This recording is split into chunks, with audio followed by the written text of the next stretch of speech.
Submit Mas ya.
Ya. Assalamualaikum warahmatullahi wabarakatuh. Selamat datang teman-teman semua. Selamat datang di acara series webinar yang diadakan oleh Autus. Sebelumnya, terima kasih teman-teman semua yang sudah meluangkan waktunya di tengah kesibukannya. Di sore hari ini kita akan sama-sama belajar dan semoga nanti di akhir acara teman-teman semua bisa mendapat manfaat dari acara ini ya. Mungkin untuk yang pertama kali masuk, pertama kali ikut Zoom Autus, aku kenalin dikit tentang Autus.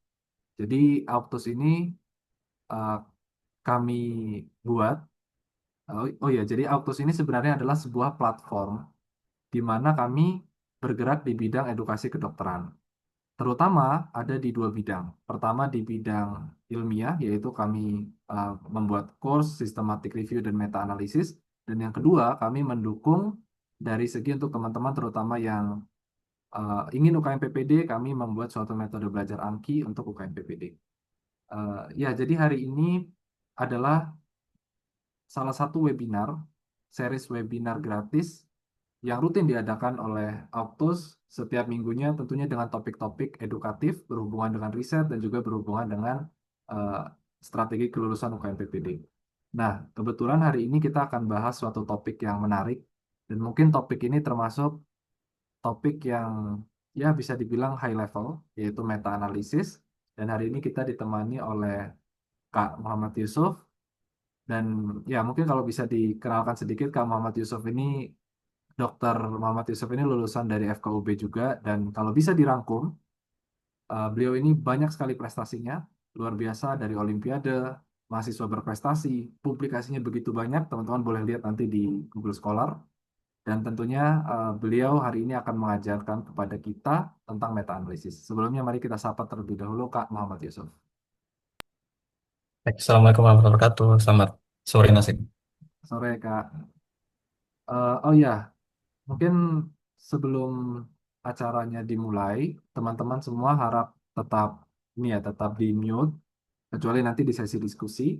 Dan jika teman-teman ada pertanyaan, boleh di drop di chat, baik private maupun langsung di general chat di Zoom. Nanti kita akan bahas di akhir. Mungkin sekarang kita berikan langsung aja waktu dan tempat dipersilakan ke Kak Muhammad Yusuf. Baik, terima kasih Nasim. Assalamualaikum warahmatullahi wabarakatuh. Selamat sore teman-teman sejawat semua. Kenalkan kembali aku Yusuf ya, bisa dipanggil Yusuf aja. Di sini aku akan berbagi ilmu dari yang selama ini aku pelajari ya, terkait dengan membaca meta-analisis.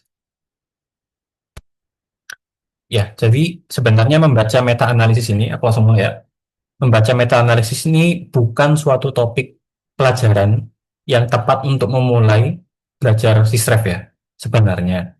Cuman dengan kita itu bisa membaca data meta-analisis, itu menurutku ya, kita itu confidence-nya untuk bisa mau mulai menulis systematic review dan meta-analisis sekarang itu akan meningkat drastis. Kenapa? Karena ibaratnya kalau kita mau memasak, kita melihat dulu hasil akhirnya yang sudah jadi dan dibuat oleh chef.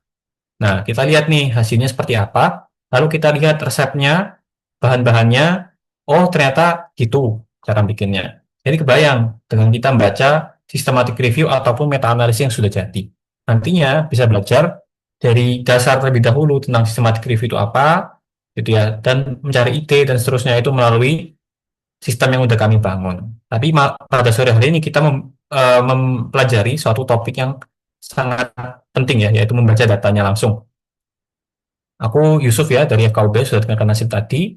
Jangan lupa follow autos.id dan Autos Research karena untuk webinar ini terus-terusan kami adakan ya, free. Dimana dengan ini harapannya makin banyak orang yang memahami bahwa penting sekali untuk mempublikasikan tulisan kita, gitu ya, untuk branding dari kita, kemudian adding value dari kita seperti itu. Nah, goal kita simple ya. Pada sore hari ini bisa membaca forest plot yang tampilan seperti ini, baik untuk systematic review intervention maupun diagnostik. Ya, tidak perlu khawatir, akan kita pahami. Jadi di akhir nanti dalam 1 jam aja sudah bisa membaca ini dengan lancar. Tapi sebelum membahas membaca data, pastinya ada mungkin yang belum terlalu paham ya, systematic review itu apa sih? Jadi sebenarnya systematic review itu ada 2 kata aja ya, systematic dan review. Aku mau mulai dari kata review dulu. Review itu adalah salah satu jenis artikel atau jurnal atau studi di mana dia itu menggunakan studi yang sudah ada atau menggunakan original studies lainnya untuk menulis ya, menulis value dari yang ingin dia sampaikan. Jadi dia bukan dibuat di lab gitu ya, bukan menyebar kuesioner kepada sampel gitu atau ada orang yang diberikan obat lalu dilihat hasilnya bukan. Jadi studinya udah ada semuanya di PubMed, di Google Scholar, di Science Direct sudah ada semuanya. Itu dirangkum, direview gitu ya, ya kayak mereview barang. Tapi dia nggak boleh hanya ada satu studi, harus minimal 2 gitu ya. Multiple studies, multiple kan ya minimal 2 kan. Ya, jadi jadi review artikel itu adalah salah satu artikel yang kenapa kita sangat mempromosikan dan apa ya, mengencourage untuk menulisnya karena mudah, tidak perlu original study gitu ya. Istilahnya mudah lah ya, tapi nggak semudah itu. Ya, kemudian lanjut ke sistematik. Sistematik ini apa? Maksudnya pembuatannya sistematik review itu dibuat dengan sistematis, baik saat pencarian jurnal, kemudian pemilihan, ya, kemudian Oh, mensintesis hasilnya, mungkin ya. Kemudian juga penilaian bias dan heterogenitas dari hasilnya. Nah, ini ada kata-kata yang mungkin asing ya, kayak bias, heterogenitas, kemudian jurnal itu nggak perlu teman-teman pahami sekarang. Tapi intinya sistematik review ini menulisnya sistematis. Berarti ada dong sistem, review artikel yang nggak sistematis, ada. Ya, ada review-review artikel kalau teman-teman jawab membaca, misalnya tentang obat terbaru ya, itu biasanya ditulis oleh expert di bidangnya.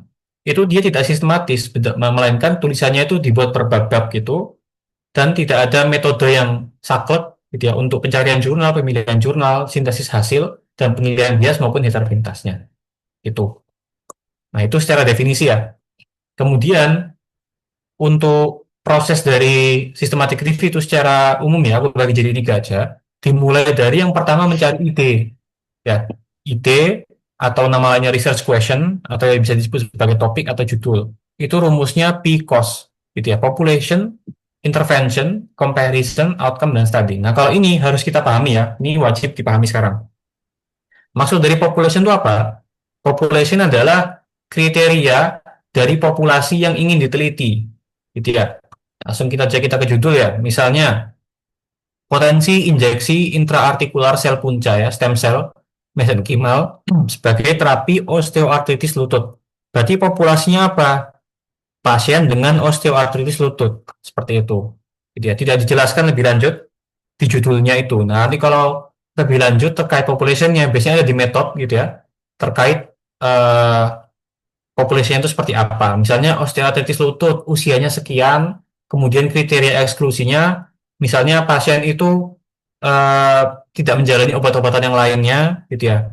Kemudian juga kriteria inklusinya osteoartritisnya grade berapa misalnya, dan seterusnya. Lalu intervention yang diuji, ya highlight dari penelitian ini apa gitu ya. Kalau di sini kan interventionnya yaitu injeksi intraartikular sel stem cell mesenkimal itu interventionnya. Kemudian comparisonnya pembanding atau kontrol. Nggak mesti ada pembanding yang aktif ya. Bisa jadi hanya kontrol aja. Jadi misalnya osteoartritis lutut, kelompok A-nya itu diinjeksi intraartikular sel punca mesenkimal, sedangkan yang kontrolnya itu hanya obat-obatan pada umumnya, NSAID, gitu ya. Lalu lanjut ke outcome. Yang keempat ya, outcome ini adalah parameter yang diteliti, tergantung terbagi menjadi dua, yaitu apakah ini systematic review dan penelitiannya itu diagnostik atau terapeutik. Nah, kemudian kalau terapeutik nanti akan dibagi menjadi continuous dan rasio. Maksudnya seperti apa? Nanti akan kita bahas lebih lanjut ya tentang outcome ini. Lalu juga yang terakhir adalah studi. Kriteria studinya seperti apa? Misalnya, apakah hanya menginklusi studi yang RCT, ya randomized control trial. Kalau teman-teman masih bingung RCT itu apa, nanti teman-teman harus lihat lagi webinar kita yang minggu lalu ya, dibawakan oleh Nasim, terkait studi-studi yang bisa kita inklusi ya. Atau mungkin studinya cohort atau case control gitu. Kemudian juga tahun berapa dia range inklusinya, dan apakah hanya bahasa Inggris atau semua bahasa diterima, dan seterusnya. TIKOS ini adalah tulang punggung ya dari sebuah systematic review. Ya, research question itu inti awal mula dari sebuah systematic review ditulis. Kemudian setelah ada idenya, melalui metode yang sistematis, baik saat pencarian jurnal, seleksi, hasil, hingga penilaian heterogenitas, terciptalah hasil akhirnya seperti ini gitu ya. Nanti setelah diseleksi ketemu studi satu yang dilaksanakan di Inggris ya, tempat penelitiannya tahun 2020 gitu ya. Kemudian di Indonesia tahun 2025, Brazil tahun 2022, ini kita semuanya rangkum dan sintesis ya dalam systematic review dan meta analisis. Itu gambarannya. Kita lanjut, pembagiannya ya, systematic review. Itu terbagi menjadi kualitatif dan kuantitatif. Ini uh, istilahnya aja ya. Kalau kualitatif itu tidak ada meta analisisnya, gitu ya. Kalau kuantitatif ini meta analisis. Kualitatif itu tidak ada usaha atau analisis di mana angka-angka itu dijadikan menjadi satu satu angka yang satu angka saja gitu. Misalnya gini kan, ini potensi injeksi artikulasi punca mesenkimal dan seterusnya ini ya. Itu kalau dia kualitatif hanya dibuat tabel seperti ini gitu. Misalnya outcome-nya di sini kan BOMAC ya atau FAS. Ya, mungkin teman-teman paham FAS ini ya. FAS ini kan nilai nyerinya ya sebelum diinjeksi dan sesudah. Nah, ini kita laporkan satu-satu. Misalnya penulis dari Spanyol gitu ya. Itu FAS awalnya sekian gitu ya, kelompok yang intervention kontrol sekian. Setelah perlakuan sekian, kontrol sekian gitu ya.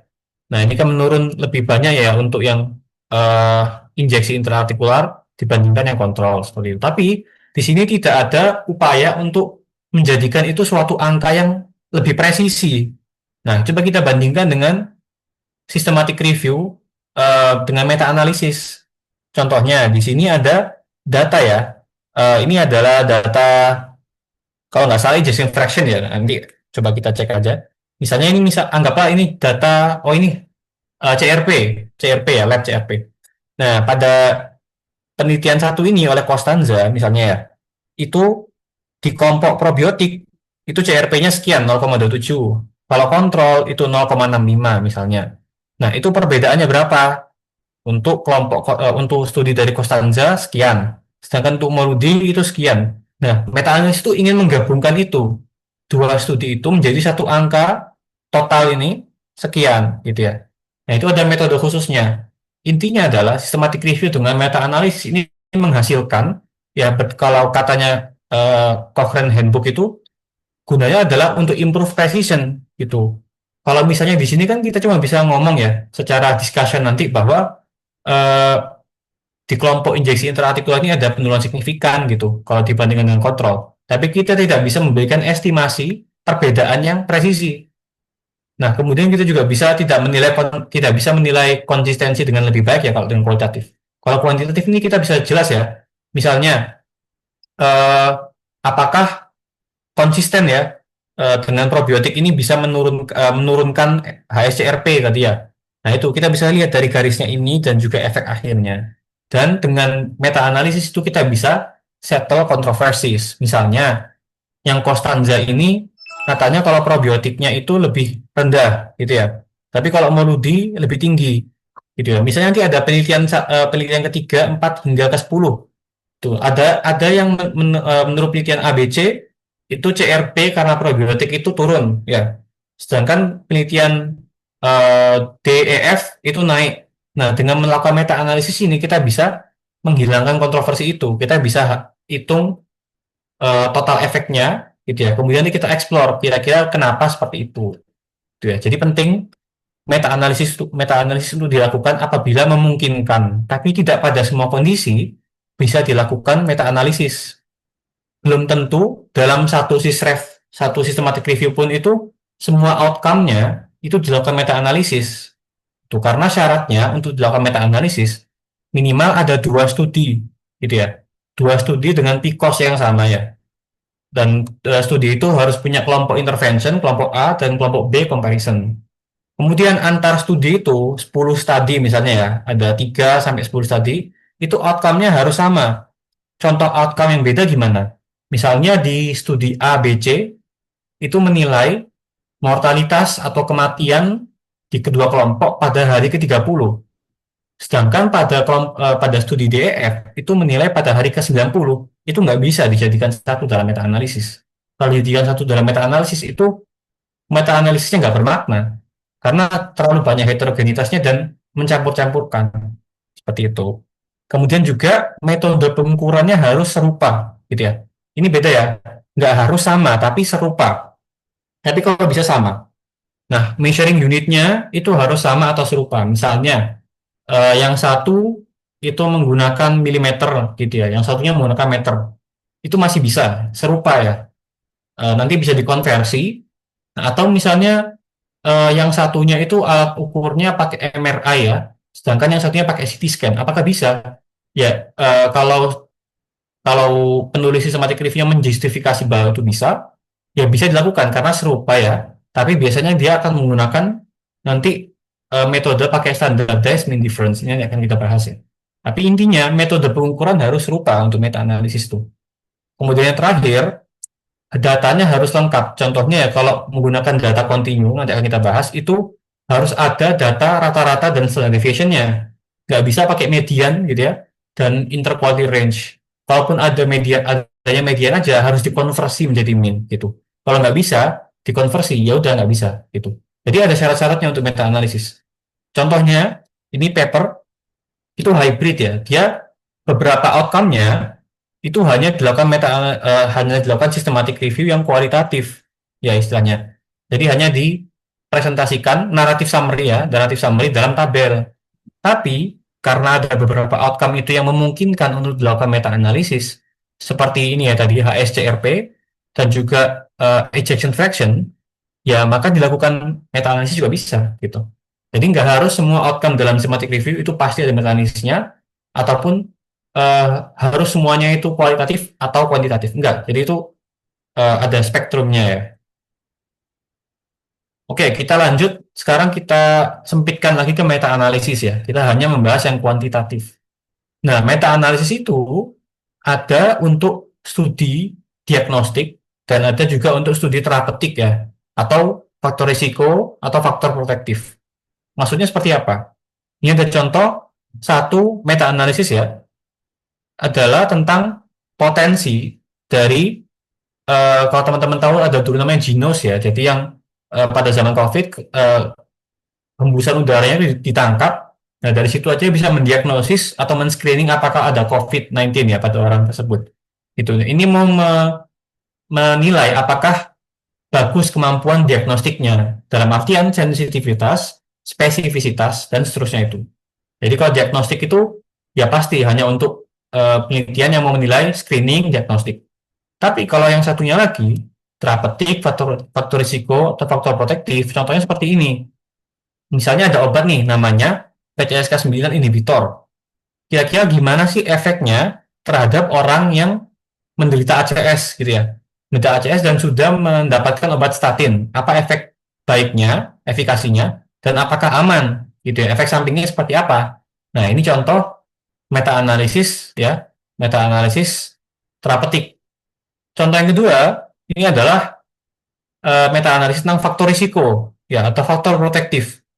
Apakah ya pada judulnya ini pasien dengan cardiogenic shock akibat STEMI misalnya, akibat acute myocardial infarct itu gimana hubungannya antara gula darahnya dengan prognosisnya dia gitu. Nah, jadi interventionnya atau I-nya itu di sini adalah gula darah ya atau hyperglycemia, kondisi stres hyperglycemia dibandingkan dengan yang eh, gula darahnya normal itu. Kemudian outcome-nya adalah prognosis. Population-nya pasien dengan acute myocardial infarction yang sampai ke cardiogenic shock gitu. Jadi dibagi di sini dulu ya. Ada yang diagnostik dan terapeutik. Nah, kita lanjut ke meta-analisis yang terapeutik. Meta-analisis terapeutik ini terbagi jadi dua. Datanya, ada data yang dikotomi atau binary, dan ada yang continue. Kita mulai dari yang continue dulu aja. Jadi data continue itu lebih mudah. Contohnya, tadi sudah ada di sini ya, ejection fraction. Ejection fraction itu kan dalam bentuk angka ya, berapa persen? Misalnya 50%, 54%, itu. Ada koma-komanya. Nah, kemudian, sedangkan kalau data dikotomi, ini bentuknya dalam berapa angka gitu ya, angka absolut. Misalnya, ini belum ada contoh ya. Misalnya di kelompok yang hiperglisemia, itu yang dari 100 orang di kelompok tersebut, yang meninggal mortalitasnya 20 orang, berarti kan 20%. Sedangkan di kelompok dengan gula darah normal, itu yang meninggal 10%, 10 dari 100. Nah, itu kan data dikotomi. Dari 100 itu ada 10 yang meninggal, 90 yang selamat gitu ya. Sedangkan kalau satunya 20 meninggal, 80 selamat. Itu dikotomi gitu ya. Nggak ada koma-komanya. Meskipun ada persennya, tapi persennya itu dari data yang dikotomi gitu ya. Nah, ini dibagi menjadi tiga. Ada lebih banyak lagi, tapi yang penting dipahami saat ini adalah tiga ini aja. Risk ratio ini digunakan pada meta-analisis yang komponennya studi-studi yang dimasukkannya itu adalah RCT dan cohort. Tapi kalau studi-studi yang dilakukan meta-analisisnya itu semuanya case control, itu menggunakan odds ratio. Nah, ada yang ketiga, itu namanya hazard ratio. Maksudnya seperti apa? Kembali ke contoh tadi. Misalnya, pada kelompok yang hiperglisemia, itu 20 orang meninggal. Nah, ada studi itu yang namanya studi survival analysis.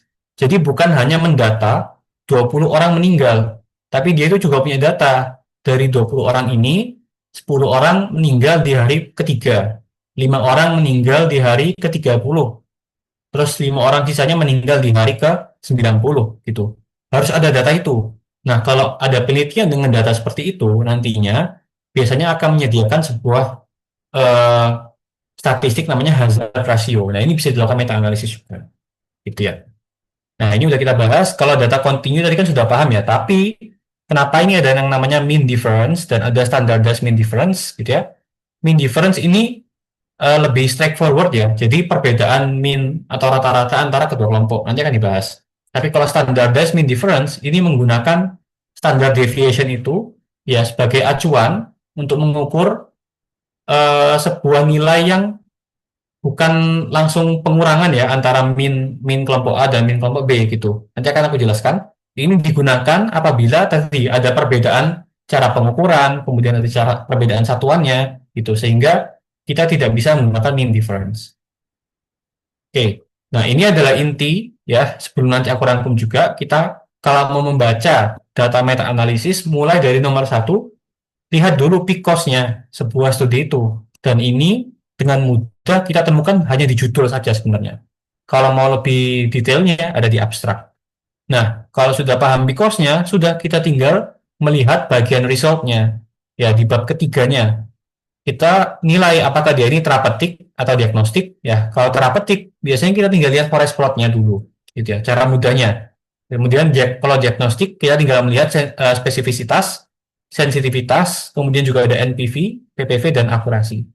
Kalau mau lebih advance lagi, tapi ini kita nggak bahas ya, explore heterogenitasnya. Apakah heterogenitasnya tinggi, dan gimana cara mengatasinya. Langsung aja kita mulai ya. Pada contoh satu, oke. Contoh satu, ini adalah meta-analisis terapeutik ya. Untuk meta-analisis terapeutik, itu kita lihat dulu PCOS-nya. Di sini kita lihat population-nya ya. Population itu cari aja penyakitnya apa gitu. Terus kondisinya apa aja. Di sini kan ada kata-kata acute coronary syndrome. Berarti populasinya ACS dan ada kata-kata juga in statin treated patients. Jadi pasien ACS dan dia sudah selamat ya, selamatlah ACS-nya, kemudian pulang minum statin. Tuh, intervensinya apa? Obat yaitu PCSK9 inhibitor. Kemudian comparisonnya, orang yang hanya minum statin aja, tapi nggak ditambahin PCSK9 inhibitor, berarti kan logikanya seperti itu. Kemudian untuk outcome-nya, di sini hanya disebut safety and efficacy, gitu ya. Tapi ada kata-kata coronary plaque phenotype. Jadi kalau safety itu pasti, maksudnya adalah adverse effect, gitu ya, efek samping. Sedangkan kalau efficacy ini yang macam-macam.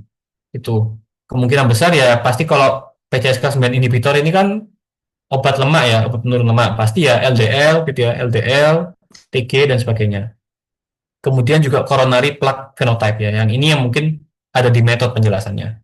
Untuk studi yang di-include di sini tidak dijelaskan, mungkin di metodenya atau di abstrak yaitu mungkin RCT dan observasional. Oke, kita udah paham PCOS-nya, langsung ke resultnya. Kita lihat forest plot-nya ya. Ini salah satu forest plot-nya. Kita lihat ini adalah forest plot dikotomi ya. Kenapa kita bisa lihat ini ada forest plot dikotomi? Langsung lihat ke bagian sini. Oke. Ini adalah, oh ya, ini keterangan dari gambarnya. Untuk yang A, ini adalah forest plot tentang outcome non-serious adverse effect. Sedangkan kalau yang B itu serious adverse effect. Dua-duanya sama efek samping, tapi kalau yang B ini efek samping serius, kalau yang A ini nggak serius ya. Oke, kita mulai membaca aja yang A ya, non-serious adverse effect. Nah, di sini harus kita lihat dulu ya, kita bedah aja. Ada kolom study or subgroup ya. Di sini disebutkan semua studi yang di-include ya untuk outcome ini. Ini diurutkan berdasarkan huruf ya, A sampai Z. Itu. Nah, ada studi ACO, ada Koskinas, dan seterusnya. Nah, kemudian ada dua kelompok nih, PCSK9 plus statin, sama ada yang statin only. Itu. Nah, ini data dikotomi, tahunya dari mana? Ini ya, kelompok PCSK9 plus statin dan statin only masing-masing punya dua subkolom. Ada kolom total sama kolom events. Itu. Nah, kolom total ini maksudnya adalah jumlah sampel di kelompok tersebut. Misalnya, pada studi ACO, itu PCSK9 per statin, kelompoknya itu punya 103 orang total. Kalau yang statin only, itu dia punya 102 orang total. Nah, kemudian untuk yang Nichols, ya misalnya 80 orang di PCSK9, 81 di statin only.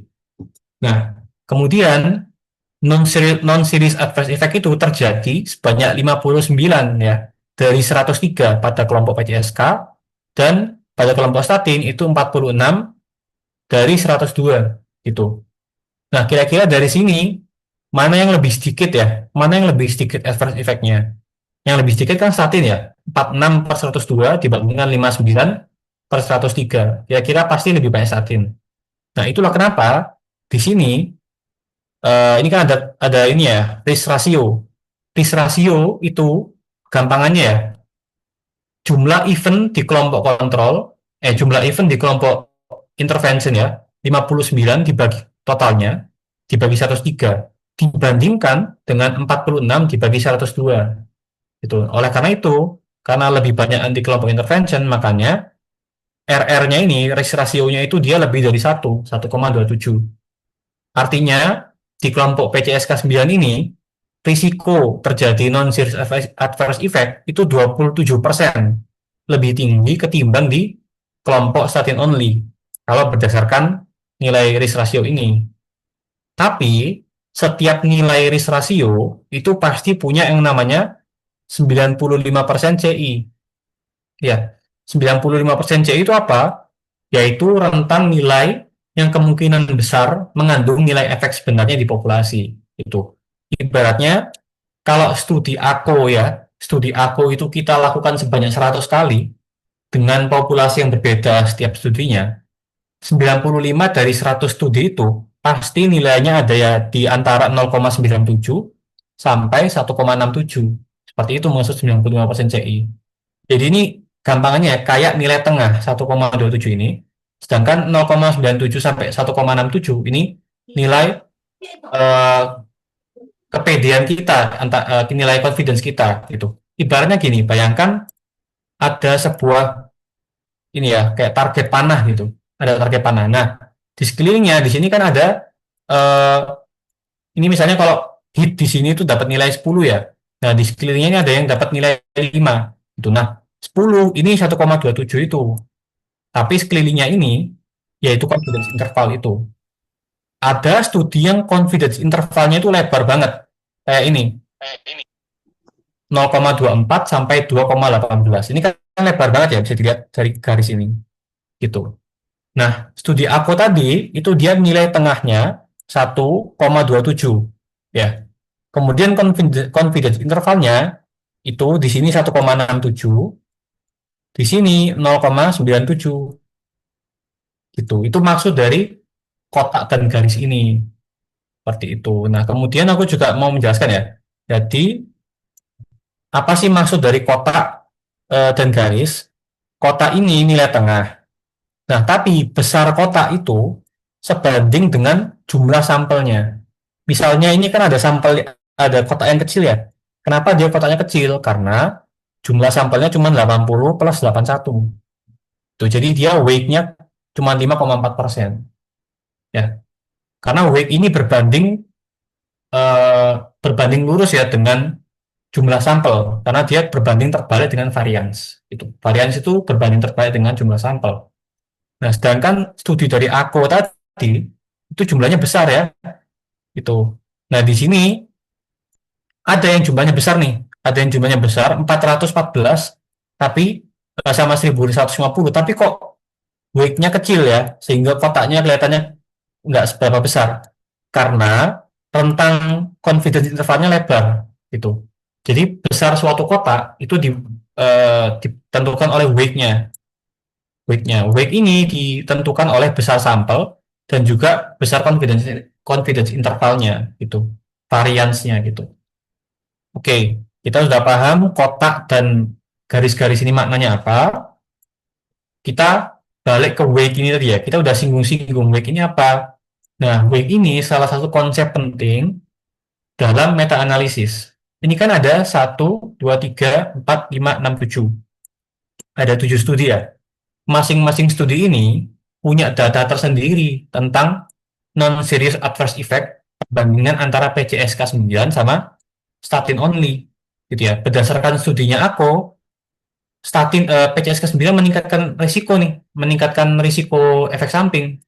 Tapi katanya Nichols, studinya Nichols itu menurunkan gitu ya. Meskipun confidence intervalnya melebar ya. Kemudian kalau berdasarkan studinya Zhao, ya itu PCSK9 sangat meningkatkan risiko non-serious adverse effect. Ya bahkan 2,80 artinya risikonya meningkat berapa ini? 1,80 ya. Berarti 180% dengan rentang confidence interval yang juga di atas satu ya, artinya signifikan menurut Zhao. Tapi meta-analisis itu mencoba kayak menjadi mediator ya antara 7 studi ini dirangkum menjadi satu nilai yaitu diamond ini gitu. Nah, gimana kok bisa meta-analisis itu membentuk diamond ini melalui weight gitu ya. Jadi ada studi itu misalnya studinya siapa yang paling tinggi ya? Studinya Koskinas. Ini yang porsi yang kontribusi terhadap diamondnya ini paling gede gitu ya, yaitu 22,9%. Coba kita lihat ya. Di sini kan nilainya 1,21 ya.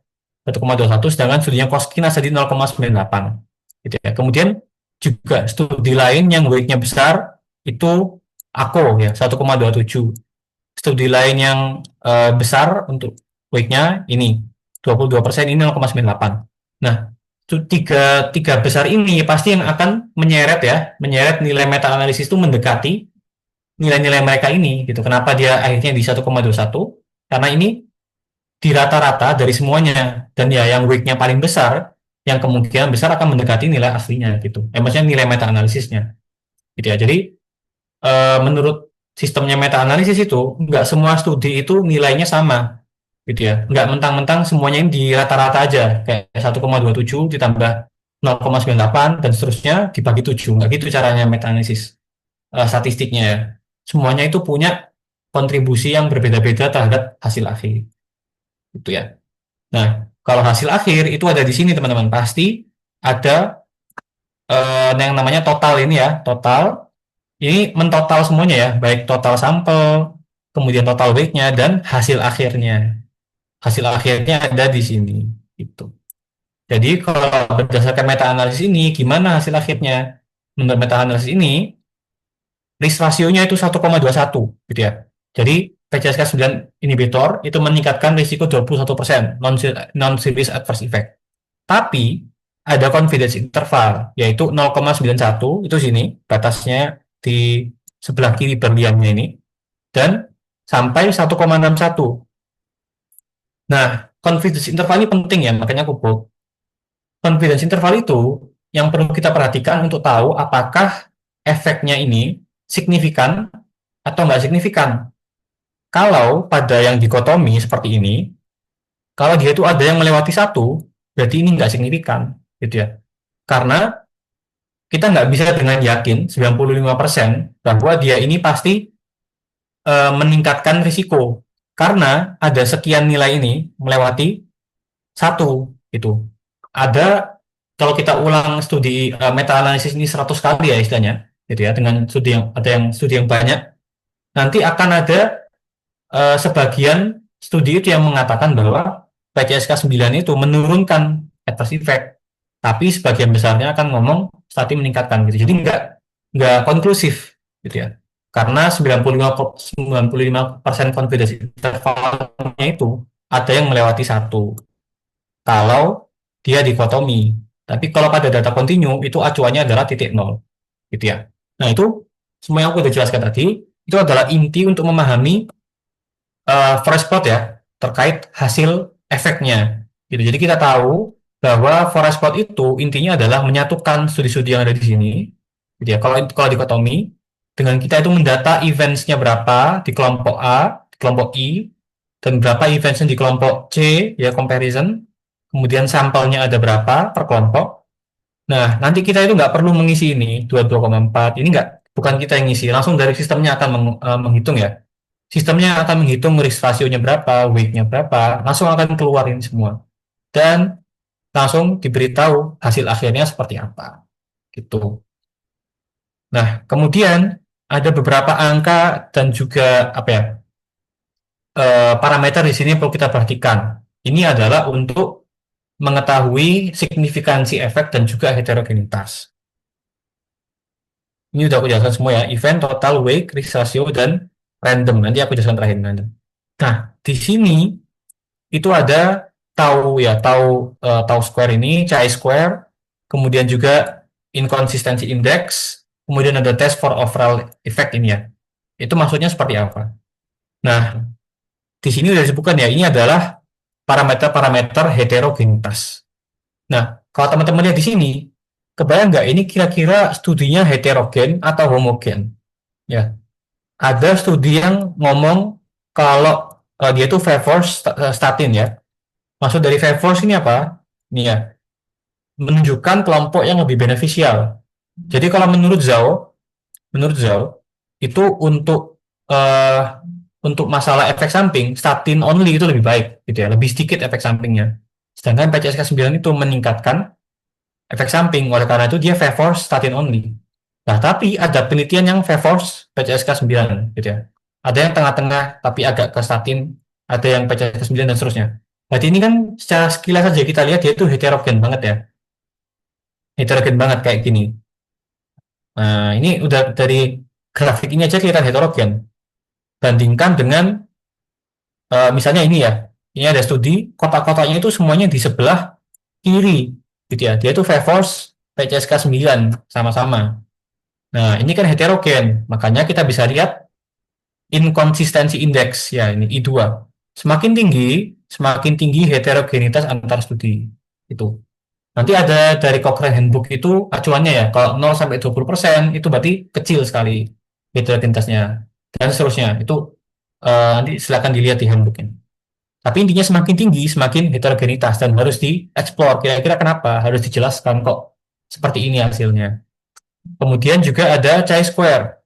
Chi-square ini P yang perlu diperhatikan ya, gampangannya ya, untuk p-value ini. Kalau p-value-nya itu adalah di bawah 0,10, berarti ada variasi signifikan antara hasil studi. Seperti yang tergambar di sini. Ini kan 0,008 dan juga inkonsistensi indeksnya tinggi, maka bisa kita lihat juga dari tampilan hasilnya seperti ini. Ada heterogenitas yang tinggi sekali ya pada forest plot ini. Itu. Kemudian juga ada eh, tau kuadrat ya, kurang paham cara bacanya sebenarnya. Tau kuadrat ya ini. Ini adalah sebuah indeks yang hanya muncul kalau kita itu menggunakan random effect. Nah, di sini aku mau menjelaskan ada dua macam analisis ya pada systematic review, yaitu random versus fixed effect. Aku nggak akan jelaskan detail di sini. Kalau mau mendalaminya bisa di free mini course kita ataupun di course-nya. Jadi random itu digunakan apabila asumsi kita studi-studi ini itu tidak mengukur efek yang sama gitu ya. Ada heterogenitas tinggi antara studi. Nah, itulah kenapa forest plot ini menggunakan random effect ya. Karena heterogenitasnya tinggi. Kemudian kalau fixed effect itu asumsinya adalah antar studi itu menilai suatu efek yang sama, baik dari cara mengukurnya, kemudian klinis pasiennya mirip semua, kemudian juga dari statistiknya sama, itu kita bisa menggunakan fixed effect. Itu. Nah, karena pada meta-analisis ini, penulisnya menganggap bahwa studi-studi ini, tujuh-tujuhnya itu memiliki heterogenitas yang tinggi antar studi, maka menggunakan random effect. Gitu ya. Nah, untuk pemilihannya gimana, itu tidak kita bahas sekarang. Kemudian juga ada di sini kalau mau lebih paham lagi ya, biar kita aktualnya paham semua kata-kata di sini ada tulisan MH ya. MH ini mental Hansel ya. Ini adalah salah satu metode untuk perhitungan dari uh, forest plot ya, meta analisis. Ini biasanya nggak disentuh sih kalau untuk perhitungan, biasanya default aja gitu ya. Nanti menyesuaikan dengan datanya. Nah, dengan itu berarti kita sudah bahas ya semua angka-angka di forest plot dikotomi. Nah, kita lanjut ke forest plot dengan data kontinu ya. Kembali lagi, data kontinu itu maksudnya angka ya, numerik gitu ya, angka numerik. Contohnya di sini ini adalah forest plot dengan penanda F ya. F itu maksudnya adalah forest plot diameter of stenosis. Ini masih pada penelitian yang sama ya, PCSK9 tadi. Nah, kita mau melihat dengan PCSK9 ini apakah ada efeknya terhadap penumpukan lemak ya, lemak di arteri koroner misalnya.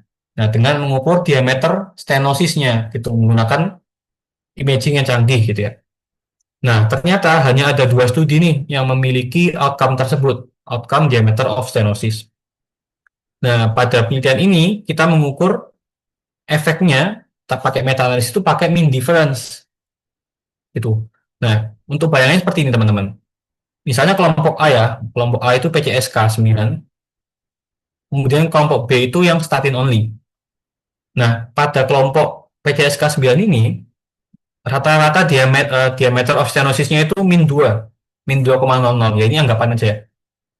Karena eh, pada kelompok ini itu ada tiga studi, di mana tiga studinya itu bilang yang studi satu itu min 3 ya, diameter of stenosisnya rata-ratanya.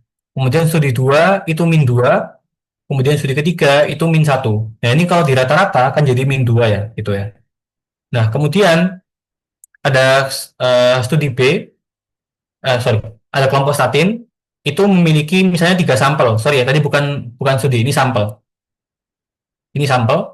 Nah, sampel pertama itu misalnya stenosisnya itu 3, gitu ya. Kemudian kelompok 2 itu 2 mm, sampel 2 itu 2 mm, sampel 3 1 mm. Nah, mean difference itu ngitungnya gimana sih? Simpel aja. Mean atau rata-rata dari kelompok B dikurangi, mean dari kelompok A dikurangi dengan mean dari kelompok B. Gitu. Ini kan ada 3 sampel, rata-ratanya min 2. Ada 3 sampel, rata-ratanya 2, tinggal dikurangi aja.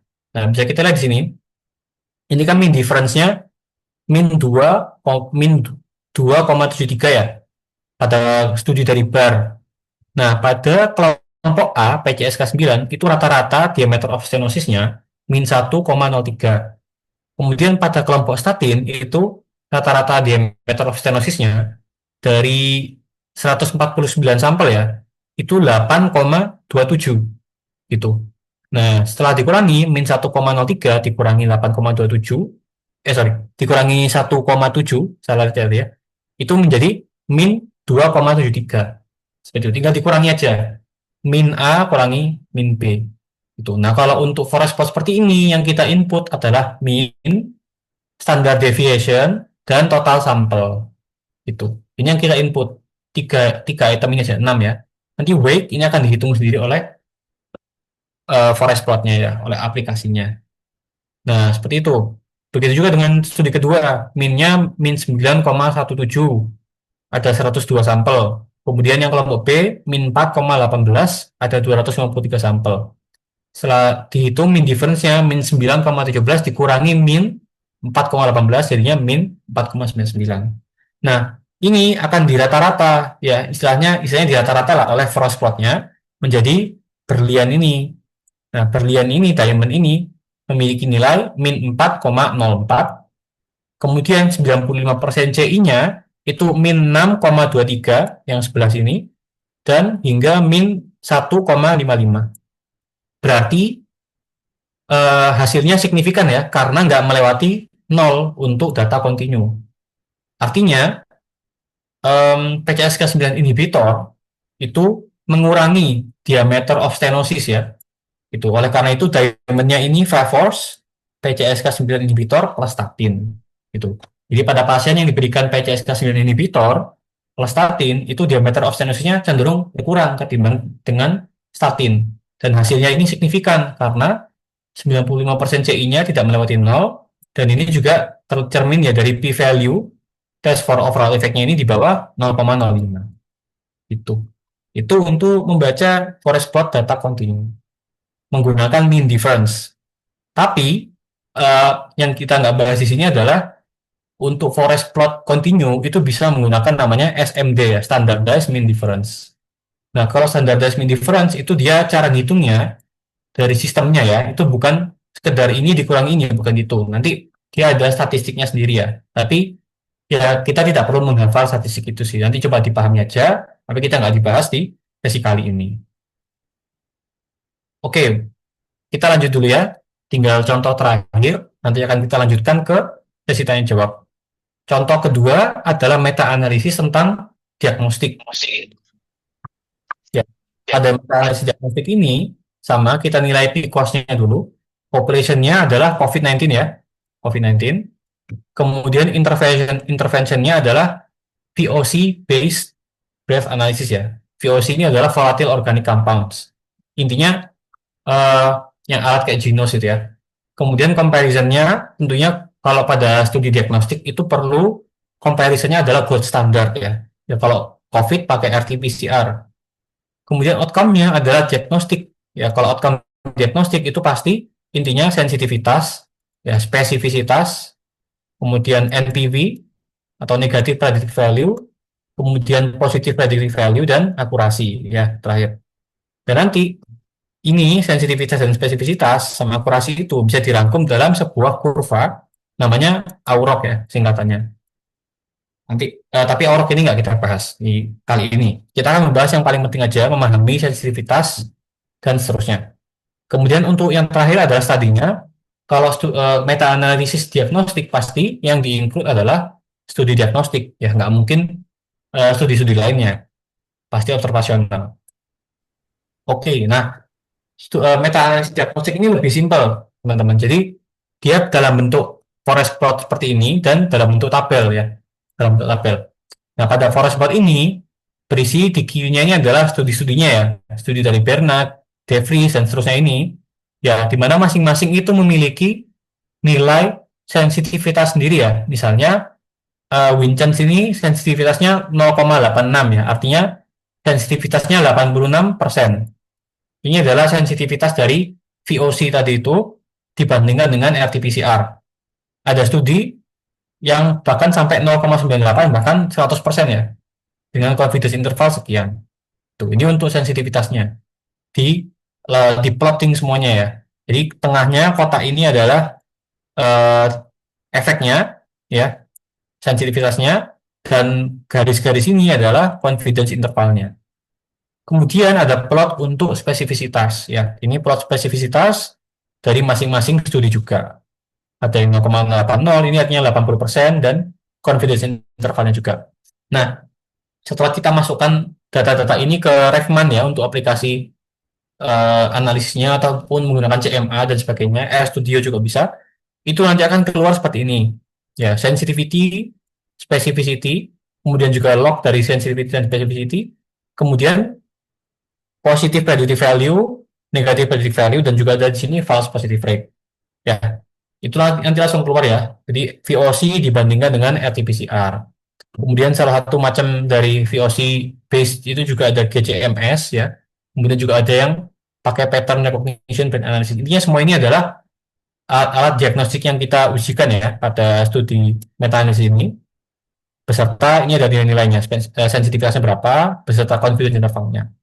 Gitu. Nah, yang aku teman-teman pahami adalah kalau pada meta analisis ini itu kita menginput ya satu-satu mulai dari true positif, false negatif, ya false positif, true negatif, total sampel per studinya. Nah, nanti akan langsung keluar nilai sensitivity-nya dan specificity-nya. Itu bisa diatur di Excel biasanya ataupun di spreadsheet.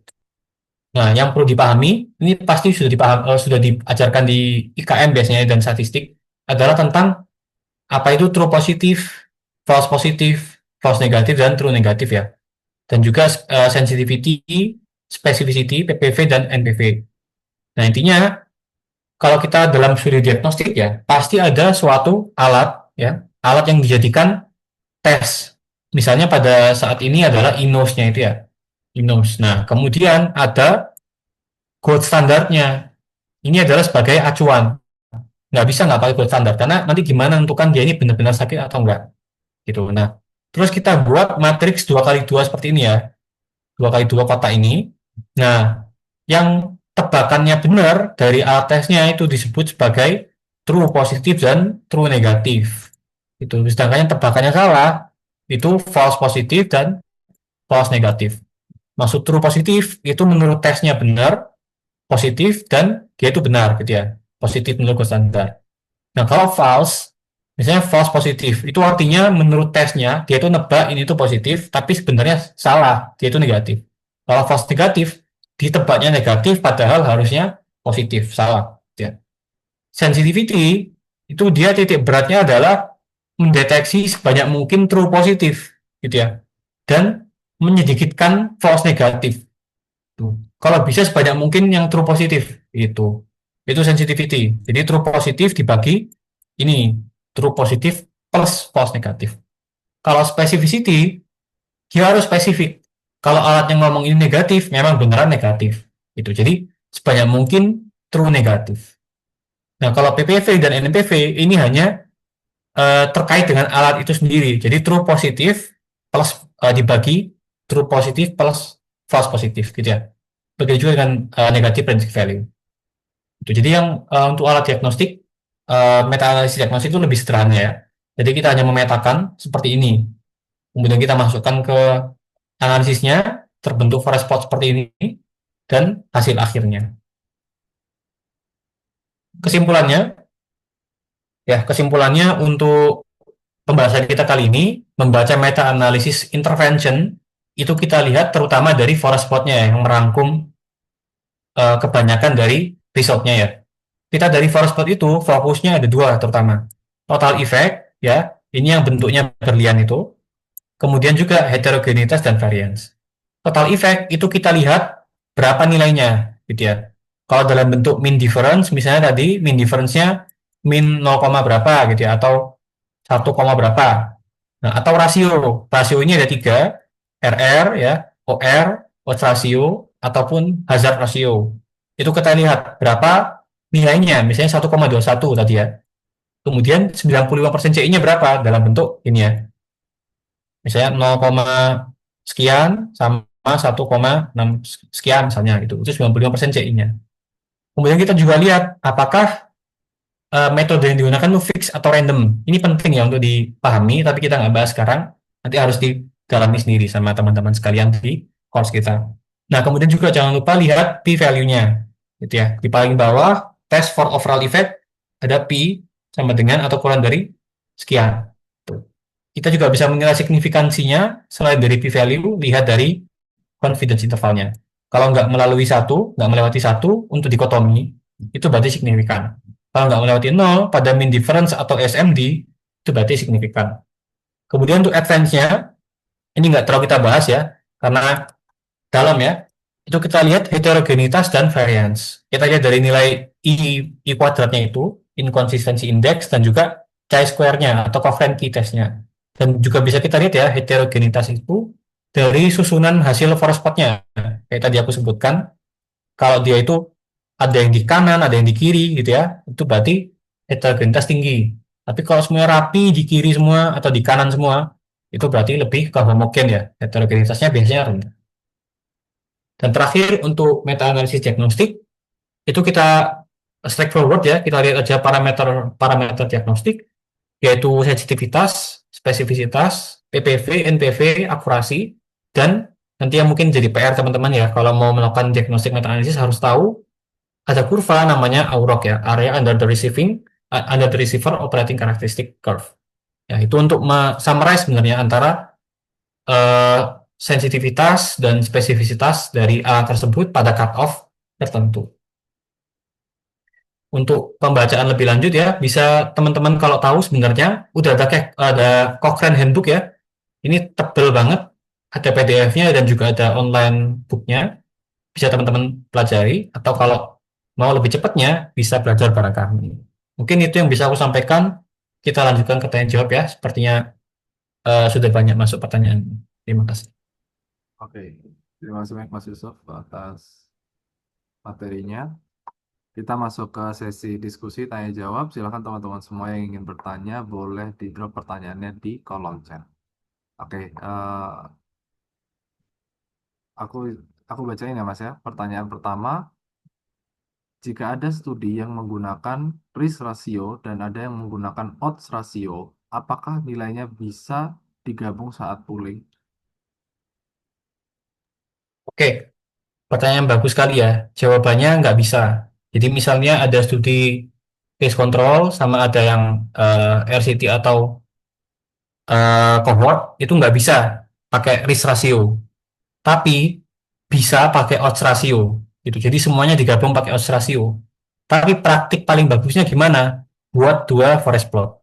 Itu gabungin RCT dengan cohortnya dan untuk case controlnya disendirikan. Tapi kalau terpaksa digabung pakai odds ratio. Tapi yang perlu diketahui odds ratio itu cenderung akan melebih-lebihkan efek kalau kejadiannya kecil, nggak masalah. Ya intinya bisa berubah efeknya gitu. Optimalnya dipisah. Aku lanjut ya Sam ya. Pertanyaan kedua ini hazard ratio itu benar ada unadjusted sama adjusted itu pakai yang adjusted aja gitu.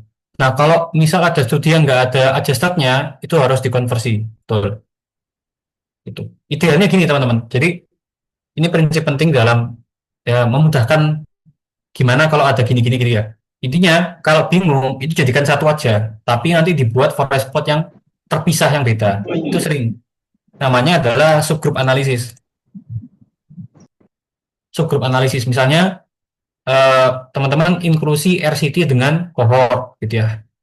Nah, kalau praktikku biasanya adalah dan ini juga sesuai dengan Cochrane Handbook, itu buat aja yang jadi satu semuanya, nanti buat yang terpisah gitu, subgroup yang hanya RCT dan subgroup yang hanya cohort seperti itu. Kemudian juga tentang unadjusted ini ya tentunya perlu dikonversi ya jadi adjusted. Oke, kita lanjut ya Sam ya ke pertanyaan ketiga itu jika instrumen penilaian digunakan berbeda, contoh jika meneliti dengan depresi tentang depresi dan ada studi profesional A, apakah bisa digabung? Gini, jawabannya adalah bukan bisa atau nggak bisa, ini abu-abu gitu. Kalau studi, kalau kuesionernya itu eh, agak mirip-mirip gitu ya, agak mirip-mirip. Ini aku kan nggak kebayang ya kuesionernya apa.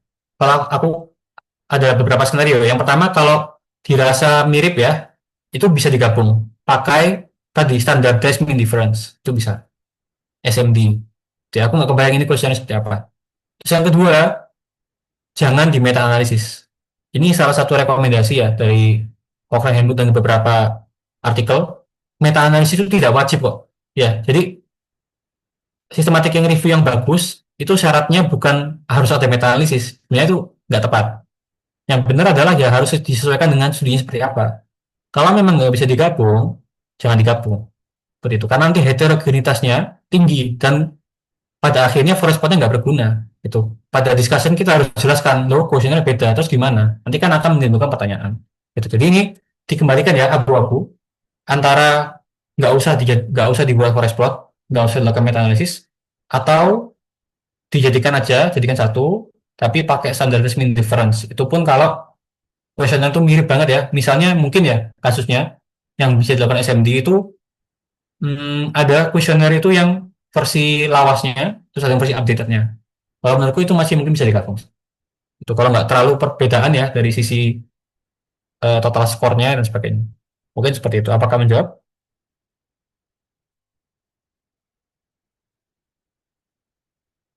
Mungkin Nasim ada tambahan sih. Kurang lebih sama Mas. Cuma coba ya Mas, ya aku kasih contoh yang Ya, lebih cocok. Tapi ini pertanyaan juga Mas. Kalau di sini kan dia contohkan pakai kuesioner Mas. Misal, kalau misal kita dapat kasus, dia sama-sama menghitung skor nyeri. Skornya sama-sama 0 sampai 10. Cuma bedanya, satunya namanya fast score, satunya misal NRL score gitu, numeric rating scale, NRS score. Apa bisa itu Mas di standard mean difference? iya. Kalau aku sih enggak sih. Aku enggak aku buat forest plotnya ya. Kecuali misal fase-nya ada 3 studi, NRS-nya ada 3 studi, aku bisa sih. Aku bisa. Aku prefer bisa. SMD ini nggak bisa kalau memang dari akar metodenya beda kayak gitu nggak sih Sam? Jadi kayak skornya aja beda gitu. Sepertinya gitu sih, Kak. Itu yang aku pegang. Oke Mas. Mungkin teman-teman yang lain, apakah ada pertanyaan? Coba kita explore dulu.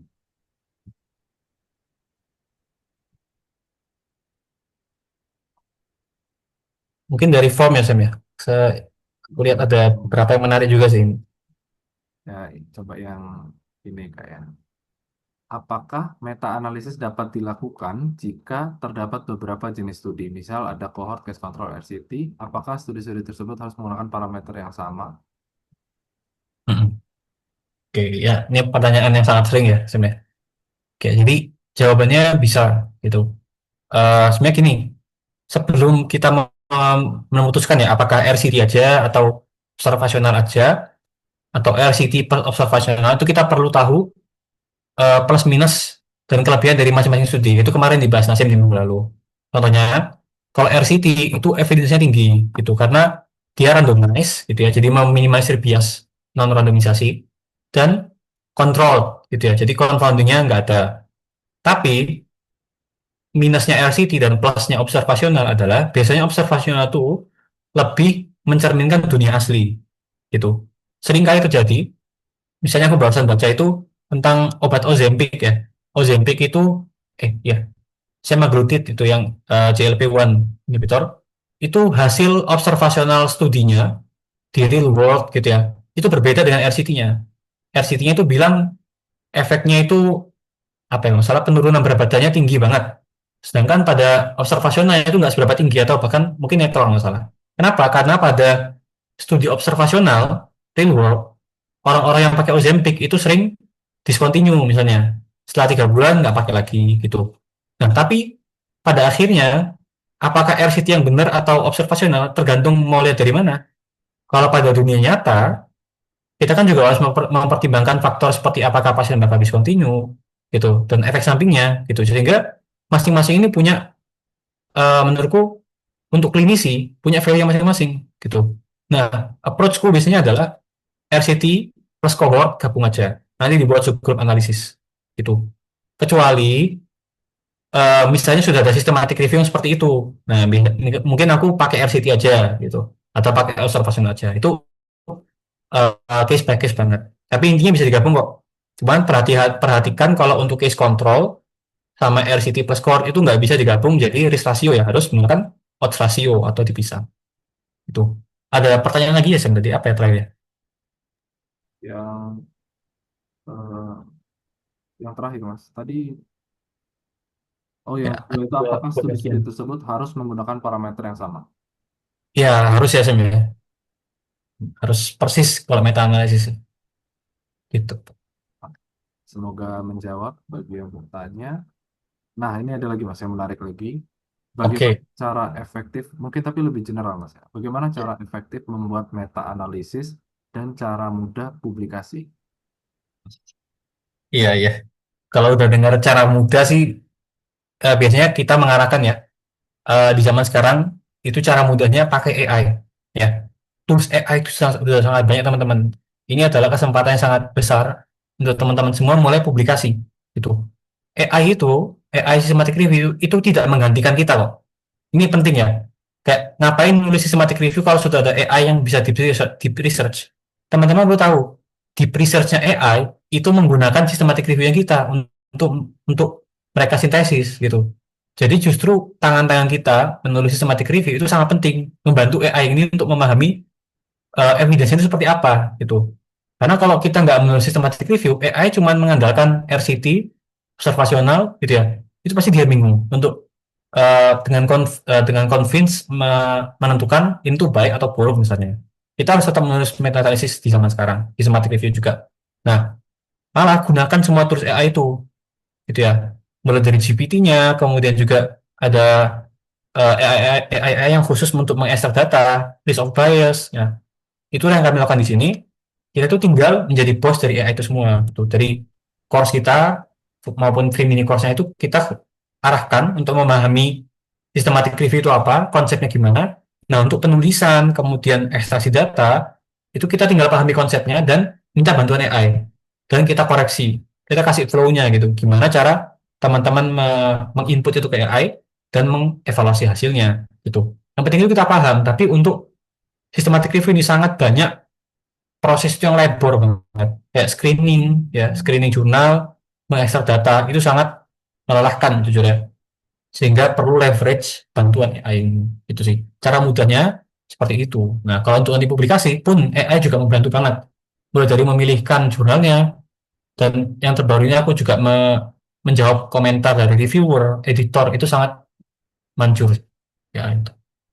Terus jadi menggunakan leverage-nya sih. Setuju Mas. Itu kadang kalau misal kita masuk di webnya publikasi, banyak kadang-kadang kalimat yang kita nggak paham. Begitu kita pakai AI, baru paham kita, oh ternyata maksudnya gini. Nanti nyusun Betul. letter, nyusun cover letter, nyusun macam-macam kebutuhan bisa pakai AI sekarang.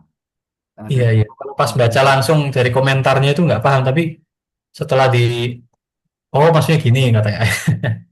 oh, ini masuk lagi Mas pertanyaan. Oke, Nggak panjang. Bila sedang membuat meta-analisis tentang clinical worsening terhadap suatu terapi, tetapi antar studi tersebut, definisi clinical worseningnya berbeda-beda. Apakah bisa dibuat forest plot? bisa. Jawabannya bisa. Ini aku nggak tahu seberapa beda ya, tapi bisa jawabannya. Salah satu solusinya pakai random effect. Pertama, tentunya pakai random effect ya, kalau terapeutik ini. Kalau udah ngerasa beda-beda gini, pastikan pakai random effect. Itu. Terus, pastikan nggak sejauh itu ya bedanya. Ini per case by case juga pada akhirnya. Oh, ini udah deh. Bentar Ya, ya, saya jawab dulu.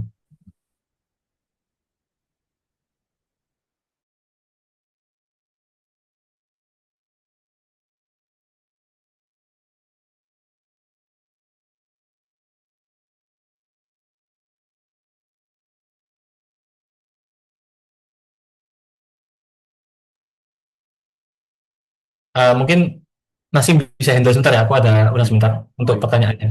Aku akan kembali sebentar lagi. Oke, siap. Oke, Mas Yusuf.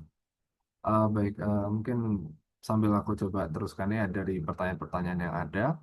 Jadi, untuk pertanyaan kedua, bila ada studi A meneliti sepanjang 16 minggu dan studi B meneliti sepanjang 12 minggu, apakah itu bisa digunakan? Jawabannya, ini sebenarnya eh, teman-teman bisa lihat dari heterogenitasnya. Nanti misal teman-teman masukkan dalam data jadi di meta analisis itu sebenarnya semua data itu bisa masuk. Nanti kita kita baru bisa sadar data ini kira-kira dia memicu bias atau tidak itu saat sudah diinput semua. Misal nih dalam kasus ini studi A meneliti sepanjang 16 minggu, studi B meneliti sepanjang 12 minggu. Begitu saat kita masukkan semua, terus ternyata weight-nya kecil, terus heterogenitasnya rendah. Mungkin bisa jadi itu biasnya rendah, jadi bisa kita lanjutkan. Tapi kadang-kadang kalau misal cenderung biasnya tinggi, sebaiknya tidak. Ini mungkin Kak Yusuf mungkin Oke, itu yang mana sih? Yang untuk pertanyaan nomor 2 Mas. nomor dua ya? Ada Oke, studi oke. A, ini beda waktunya sih Mas, 16 minggu dan 12 minggu. Oke, apakah bisa? Sebenarnya biasanya case by case ya. Eh bisa, ya bisa. Gimana ya ngomongnya? Case by case banget sih. Jadi in general biasanya harus sama gitu ya. Biasanya 90 hari gitu ya. Mortalitas 90 hari, mortalitas 1 tahun gitu. Tapi kalau masalah follow up duration itu biasanya aku nggak apa-apa sih. Jadi misalnya ada studi itu yang follow up durationnya 1 tahun ya, ada yang 12 minggu, ada yang 12 minggu, itu nggak apa-apa.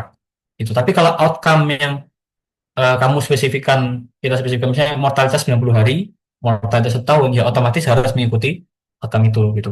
Jadi case by case ya. Kalau follow up duration biasanya memang beda-beda antar jurnal. Jadi nggak apa-apa. Oke. Mungkin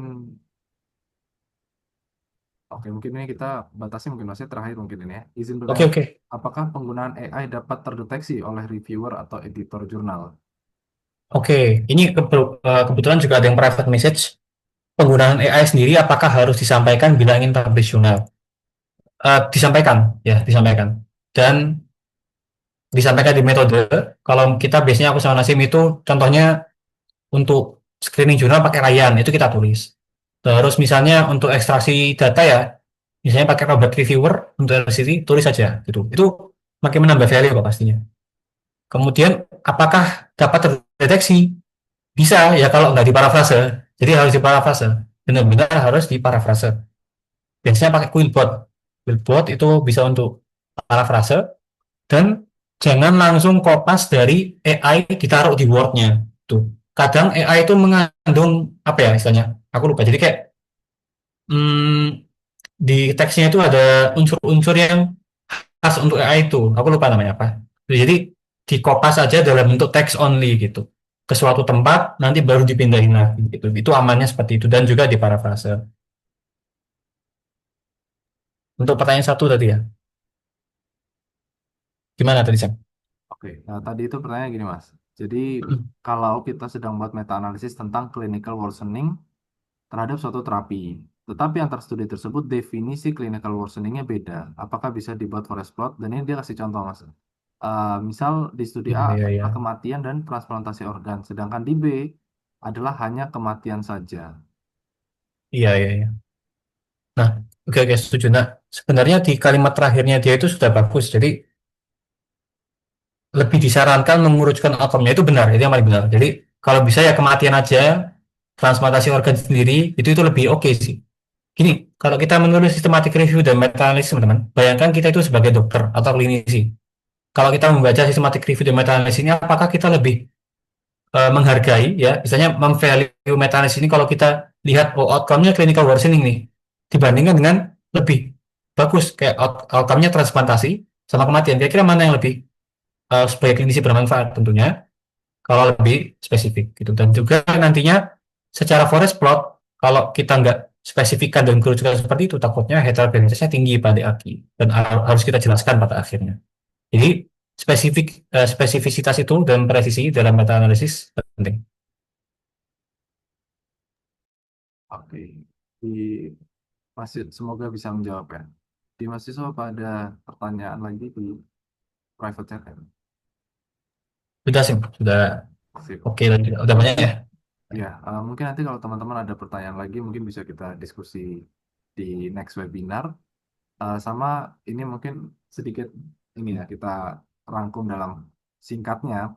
Kalau misal teman-teman bingung, intinya di meta analisis itu bagaimana caranya kita mengekstrak data, data angka-angka tadi yang teman-teman lihat itu dimasukkan dalam tabel di aplikasinya. Jadi teman-teman perannya adalah memasukkan data tadi, bukan yang tadi sampai weight-nya dimasukkan enggak. Jadi murni teman-teman masukkan data di tabel, nanti analisisnya dilakukan oleh softwarenya, dan itu sudah otomatis. Nah, di webinar kali ini yang penting itu teman-teman bisa bacanya. Begitu teman-teman bisa bacanya, nanti teman-teman tinggal cari tahu cara masukkan datanya, cara ekstraksinya, dan nanti cara eksekusinya. Nah, tadi sempat di-spill ada penggunaan AI. Nah, di situ kalau misal teman-teman mau lihat di freemium di course-nya ada di link di bawah, teman-teman boleh lihat di situ bagaimana cara kita menggunakan AI dalam course kita, dan nanti insya Allah pasti bermanfaat. Mungkin dari Mas Yusuf ada kalimat tambahan mungkin Mas sebagai penutup. Ya, sudah setuju banget sih sama Nasim. Cuma mau menekankan aja, jangan lupa sebaik mungkin ya, sesegar mungkin menulis systematic review dan meta analisis ya untuk eh, kita sebagai orang kedokteran, kalau bisa pernah mencoba sekali menulis ya minimal. Dan untuk itu kita sudah menyediakan platformnya untuk cuma sama belajar ya. Ini itu sih yang pesan. Oke, terima kasih Mas Yusuf atas materi yang luar biasa. Mungkin sekian untuk webinar kita kali ini. Teman-teman silahkan eh, nanti di grup akan ada webinar selanjutnya lagi supaya kita bisa sama-sama belajar. Tapi jangan lupa teman-teman cek freemiumnya di course di bawah di chat Zoom-nya. Pasti sangat bermanfaat teman-teman coba dulu. Nanti jika ada diskusi kita akan diskusi lebih lanjut di lain waktu. Terima kasih semua atas perhatiannya. Terima kasih Kak Muhammad Yusuf atas materinya. Sekian webinar hari ini saya tutup. Wassalamualaikum warahmatullahi wabarakatuh. Terima kasih semua. Terima kasih semuanya.